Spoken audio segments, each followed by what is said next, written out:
Еврорадио.FM.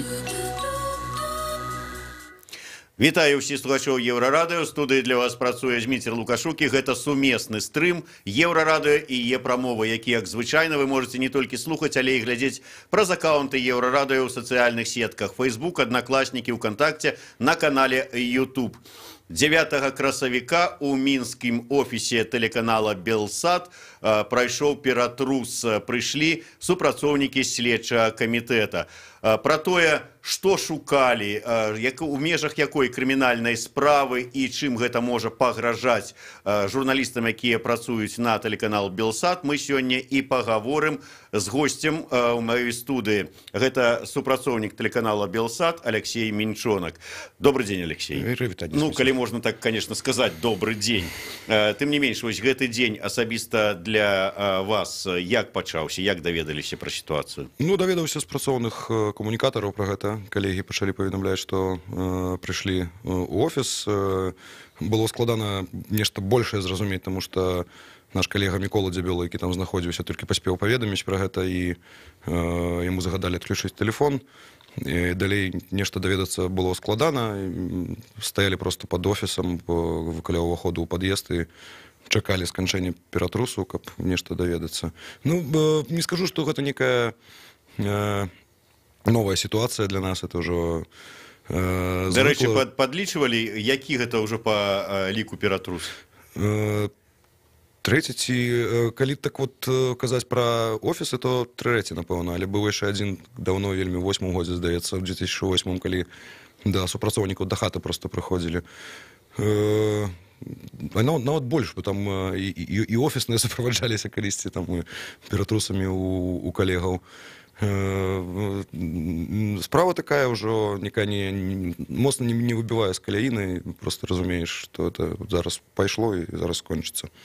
Тым не менш, ад самага пачатку, як толькі з'явілася інфармацыя пра тое, што супрацоўнікі праваахоўных органаў прыехалі да офіса «Белсату», адразу пачалі там, адны паведамлялі, што спілілі дзверы, другія паведамлялі, што пагражалі спіліць, трэція, што і не пагражалі, а самі вот адчынілі. Як жа ўсё-такі стала вядома, якім чынам там нешта выбівалі, пілілі, ці інтэлігентна папрасілі, так пастукалі, яму сказалі, вайдзіце. Ну, канчаткова стала зразумела, піліліся, не пілілі, калі мы змаглі трапіць у пад'езд, таму што да гэтага не маглі, да часу сканчэння ператрусу не маглі мы трапіць у пад'езд, бо на ўваходзе адразу стаяў міліцыянт, які толькі жыхароў прапускаў у сярэдзіну.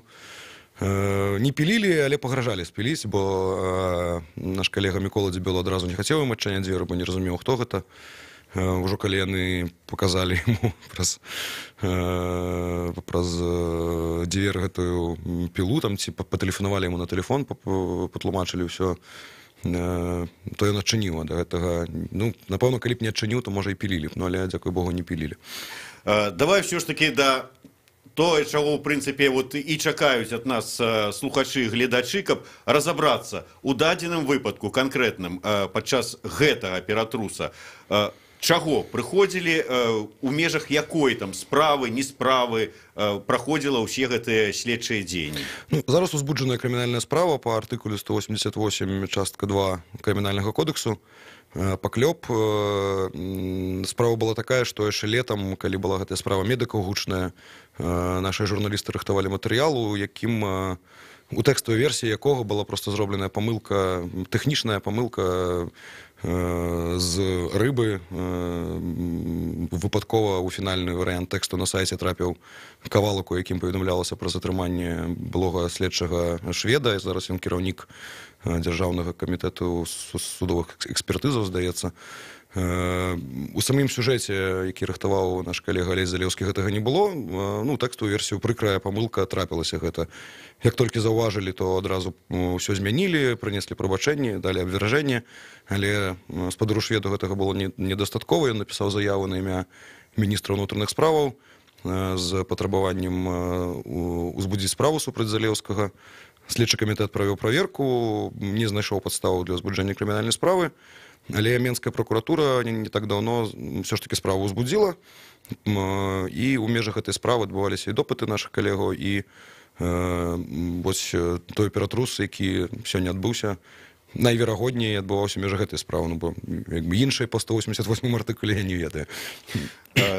Таким чынам атрымліваецца, што ну, такая вот памылка, тэхнічная чыста памылка будзе нейкі, ну, як кажуць у нас, разбор палётаў. Хто ж ўсё ж такі вінаваты? Калі у відэаверсіі Залеўскага гэтага тэксту не было, адкуль ён узяўся, чаму ён з'явіўся там на сайце, хто вінаваты, ну, ці гэта ўжо, ведаеш, так? Я ведаю, што ўнутры рэдакцыі там правялі такую працу над памылкамі, зразумелі, як гэта адбылося, і што рабіць, каб такога больш не адбывалася.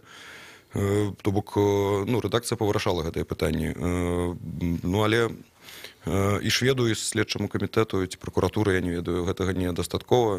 Яны дзейнічаюць так, як дзейнічаюць.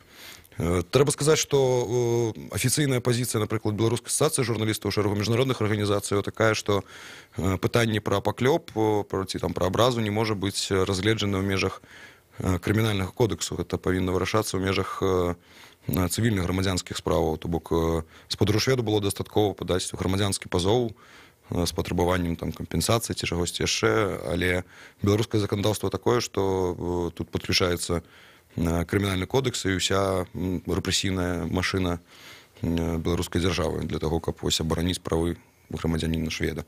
Ну так, сапраўды, гэта ў прынцыпе паклёп такі, што можна вырашыць усё ў межах адміністрацыйнай нейкай справы. Грамадзянскай дастаткова. Да, грамадзянскай. Дарэчы, я вось учора глядзеў выступ Петра Парашэнкі па ICTV Украіне. Ён расказваў сітуацыю, як на яго такі паклёп узвяло BBC.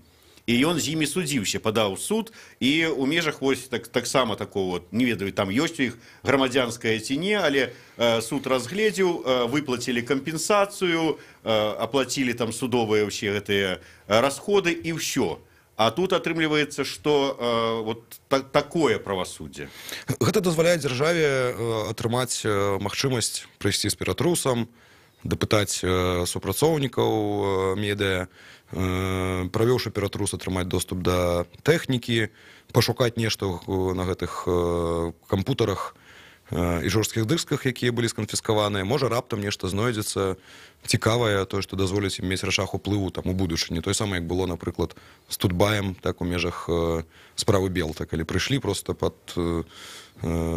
пасля там заявы кіраўніцтва Белта, канфіскавалі ўсю тэхніку, пазатрымлівалі супрацоўніка, то бок гэта дазваляе дзяржаве проста мець магчымасць уключаць нейкія рэпрэсійныя механізмы ў выпадку патрэбы. Вось зараз год выбараў, невядома, парламенцкіх ці прэзідэнцкіх, але нейкіх там выбараў, чаму б не нармалізаваць чарговае медыа. Усё ж таки мне цікава, ты вот гаворыш пра артыкул, пра тое, што вот, ну, паклёп і гэтак далей, але канкрэтна, ўсё ж таки, які паклёп? Ці вот па гэтай менавіта справе медыкаў? Ці можа яшчэ што-небудзь знайшлі? Можа, якой-небудзь свежачок, як кажуць? Ну, наколькі я ведаю, з той інфармацыі, якой я валодаю, гэта менавіта па справе медыкаў. Там была інфармацыя пра тое, што быў затрыманы брат шведа, вось гэтага былога следчага, зараз кіраўніка камітэта дзяржэкспертызаў судовых. Ну, і што сам гэты швед быў затрыманы. Но эта інфармацыя не пацвердзілася, в эфір гэта не пайшло. Натуральна, бывае такую працу журналістаў, калі ты атрымліваеш нейкую там чутку і пачынаеш яе правяраць. Не, я да чаго пытаўся, ўсё ж такі нейкую паперу, вот, пастанову там паказалі, дзе было прапісана. Артыкул такі-то, паклёп па матэрыяле такі. Не, мы гэтага па сённяшнім ператрусе не ведаем, ну, то бок яны не пакінулі ніякіх папераў. Вот я пра гэта і цікавіўся. Але з тых допытаў, якія адбываліся, мы ведаем, што менавіта па гэтым матэрыяле праходзілі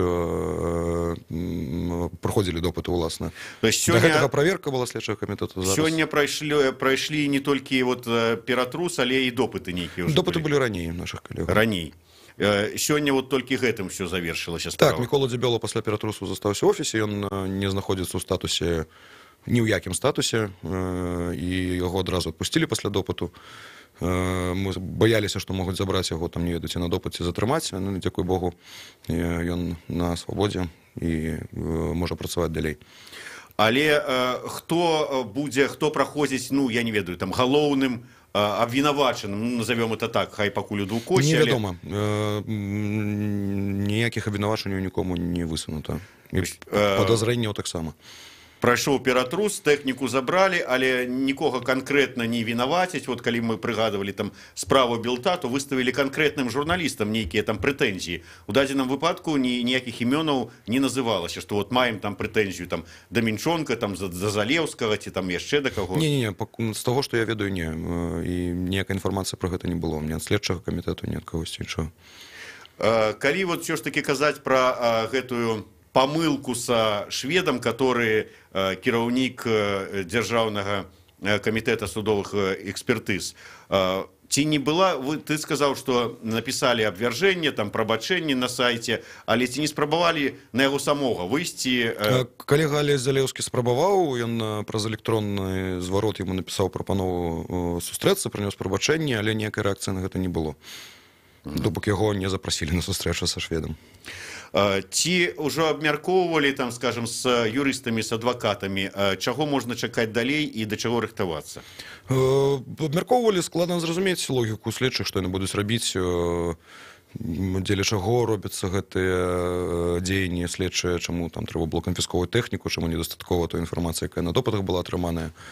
Ну, паглядзім, што рабіць. У сітуацыі, калі ты не валодаеш усёй поўнасцю інфармацыі, ну, складана прагназаваць і рабіць нейкія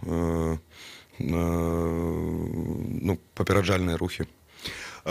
Тэхніку канфіскавалі, але працаваць трэба. Як вот гэтая сітуацыя пакуль хаця б з пункту тэхнічнага, арганізацыйнага паўплывае, не паўплывае на працу людзей? Троху зробіць праблему, але моцна это не адаб'ецца. Зараз такі век, што нават з мабільнага тэлефона можна працаваць, так што я думаю, што ўсё будзе добра. Ну і далей. Все ж таки ты вот узгадаў про тое, што выбары будуць, рыхтуюцца там парламенцкія, прэзідэнцкія, неважна, але звычайна так здараецца ў нашай краіне, што напярэдадні такіх нейкіх сур'ёзных электаральных кампаній каго-нікаго пачынаюць, вот як ты жартам сказаў, нармалізаваць, ну ці спрабаваць нармалізаваць. Чаго чакаць? Вот Белсату канкрэтна. Ну, чакаць узмацнення ціску. Нашых журналістаў як бы і не пераставалі штрафаваць ўжо там з 2017 году. Штотыдзень нашыя журналісты атрымліваюць там спачатку пратаколы, потым позвы ў суд, потым самі суды адбываюцца па артыкуле 22.9 адміністрацыйнага кодексу. Это незаконны выраб прадукцыі медыа, здаецца, там такая фармуліроўка. Цягам усёй працы Белсату, цягам усяго перыяду працы Белсату ўжо там больш, чым на $80 000 нашыя калегі былі аштрафаваныя. Так што такі ціск як бы сталы, ён пастаянна прысутнічае, зараз ён будзе ўзмацняцца. Чым бліжэй электаральная кампанія, тым больш будзе становіцца. У якой форме, ну гэта ж таксама наперад ведаць нельга, заўсёды сюрпрыз будзе. Ну і на заканчэнне, я так разумею, што ўсё ж такі, калі крымінальная справа распачатая, то вот выемка тэхнікі, так званая, гэта не канец. Давядзецца, відаць, яшчэ і нейкія там допыты і ўсё астатняе перажыць. Ну, верагодна, калі следчыя будуць выклікаць, калегі будуць хадзіць на гэтыя допыты, паглядзім. Магчыма, следчыя задаволяцца з таго, што яны атрымалі, і прымуць нейкае рашэнне, ці закрыць гэтую справу, ці далей нешта рабіць. Самае апошняе. Шмат кажуць пра тое, што вот гэта наступ на свабоду слова. Ўсё ж такі, ў дадзеным выпадку наступ на свабоду слова ці вот пакаранне за памылку? Любое ўмяшальніцтва дзяржавы ў працу медыа – гэта наступ на свабоду слова. Неважна, як это тлумачыцца на ўзроўні закона. Законы бываюць розныя, так, не заўсёды яны адпавядаюць нормам. Вось, так як я казаў раней, сам факт наяўнасці ў крымінальным кодексе гэтага артыкулу пра клевету, ён нелагічны. І, натуральна, яны будуць тлумачыць, так, а мы ж па законе, у нас ось ёсць артыкул. Ну і што? Ён не адпавядае нормам міжнародным. Вы робіце не так, як робіцца ў цывілізаваных развітых дзяржавах. Таму і справа Белта, і вось зараз справа, не ведаю, справа шведа, можа так будзем яе называць уже хутка. Гэта наступ на свабоду медыяў. Дзякуй вялікі. Алексей Мінчонак быў у нас у студыі, працаваў Зміцер Лукашук, а 16 гадзіне у нас чарговы эфір. Не адыходзьце далёка, глядзіце і слухайце. Рухайся з намі. Єврорадіо.